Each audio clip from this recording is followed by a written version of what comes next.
문재인 대통령이 취임한 지 이제 한 달여가 지난 가운데 서점가에서도 문재인 대통령과 노무현 전 대통령 관련 도서가 큰 인기를 끌고 있습니다.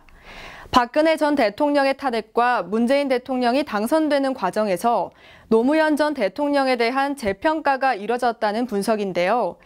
지난 1984년 민주화 운동을 하다 구속돼 당시 노무현 변호사와 인연을 맺고 고인의 유업을 이어받아 10년째 봉하마을에서 농군으로 살아오고 있는 김정호 봉하마을 대표가 바보농부 바보노무현이라는 책을 발간했습니다. 어제는 해운대 바보주막에서 김정호 대표의 북콘서트가 성황리에 열렸는데요. 도남선 기자가 만나고 왔습니다. 네, 먼저 첫 질문 좀 드릴게요. 이제 봉하에서 이제 10년째 지금 농사를 짓고 계신 걸로 알고 있는데 어떻게 노무현 대통령하고 연연은 어떻게 시작이 되셨나요? 오래됐죠.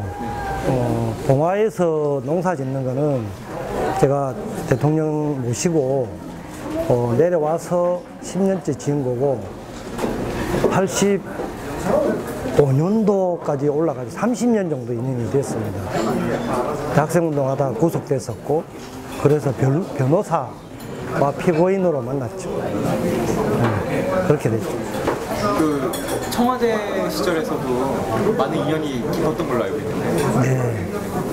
제가 마지막 기록관리비서관을 했었고 청와대 5년 동안 처음에는 살림살이 종로비서관실에서 일을 했었죠.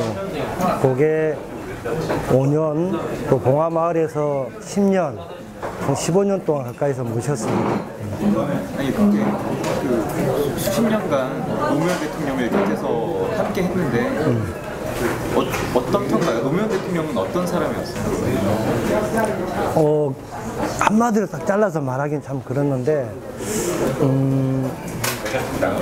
뭐 책 제목처럼 바보 같은 바보. 네. 원칙과 소신에는 우직하게 뭐 눈앞에 이해관계 이런 걸 떠나서 정말로 뚝심 있게 물불 가리지 않고 돌파한 그런 산을 옮기는 그런 뚝심이 있는 분이었다 이렇게 저는 생각합니다. 노공이산에. 그렇죠. 그래서 닉네임도 노공이산이라고 스스로 선택하셨죠. 그럼 이번에 쓰신 책 바보농부 바보노무현에서는 어떤 내용들이 좀 많이 담겨 있나요? 뭐 봉하 10년의 기록인데요. 대통령님이 귀향해서 기간으로는 15개월 되는데 그동안 뭐 화포천, 생태하천으로 뭐 가꾸는 거, 봉하산 마을숲 가꾸기, 그리고 이제 결국은 농촌이니까 친환경 농사를 하게 된 게 지난 15개월 동안 대통령께서 짧지만 아주 확실하게 이정표를 남겼던 게 이제 첫 부분 내용이고, 정치적 탄압과 그 와중에 대통령에 대한 핍박이 가중되면서 느꼈던 심경, 결국 이제 서거로 죽음으로 내몰리게 됐는데 그게 이제 중요한 가운데 도막이고, 나머지는 서거 이후에 대통령님 유업이 친환경 생태농업, 그다음에 마을 가꾸기, 그런 것들을 이제 자원봉사자들하고 마을 주민들하고 함께 했던 게 그리고 그것이 많은 또 다른 노면으로 되살아나는 부활, 그렇게 마무리가 됩니다. 지금 봉하 막걸리 제조도 하시잖아요. 네. 그 봉하 막걸리 얘기도 좀 해주셨을까요? 막걸리는 이게 대통령님 사실은 약주를 잘 안 하시는데 봉하마을에 귀향하셔서는 자원봉사자들하고 땀을 흘리고 나서는 꼭 이제 막걸리에 파전에 새참을 드셨어요. 이제 정작 돌아가시고 난 다음에 그래도 많은 이제 자원봉사자들이 봉하마을을 찾았는데 그때마다 이제 막걸리를 생각하고 기왕이면 봉하쌀로 만든 친환경 막걸리, 쌀막걸리를 좀 만들면 안 되냐, 그런 요청이 많았죠. 그래서 고민 끝에 우리가 도가가 있는 건 아닌데 마침 우리 노무현재단 회원 중에서 담양에서 막걸리 양조장을 하고 있는 회원이 자기가 한번 만들어 보겠다. 그렇게 이제 제안이 되어서 만들기 시작했는데 아무래도 이제 생기가 있는 봉화 친환경 쌀로 원료곡을 삼아서 제대로 이제 술을 빚으니까 아무래도 기운도 생기가 있고 맛이 좋아서 많은 사람들이 찾고요. 그러다 보니까 이제 바보 주막까지 생기게 되었죠. 노무현 대통령을 좀 떠올리시면 어쩌면은 좀 애틋한 그런 느낌도 많이 받으실 텐데 그런 추억 하나 정도, 에피소드나 추억 하나 떠올리신다면 어떻게 생각하세요? 여러 가지가 있는데 제일 뭐 상징적인 거는 봉화마을에 황새가 날라온 것 같습니다. 그 얘기가 여러 가지 중에서 제일 인상적이라고 생각하는데 생전에도 자연 생태계를 살리고 좀 희귀한 철새가 도래하는 그런 생태 복원을 성공한 선진지를 한번 가보자 그런 말씀이 있었고 그 중에 이제 일본의 도요오카시가 대상이 되었었는데 대통령님 정작 돌아가시는 바람에 함께 가보지는 못했어요. 그런데 2013년도에 이 도요오카시에서 자연 상태로 방사한 그 황새가 봉화마을에 어느 날 갑자기 찾아온 거예요.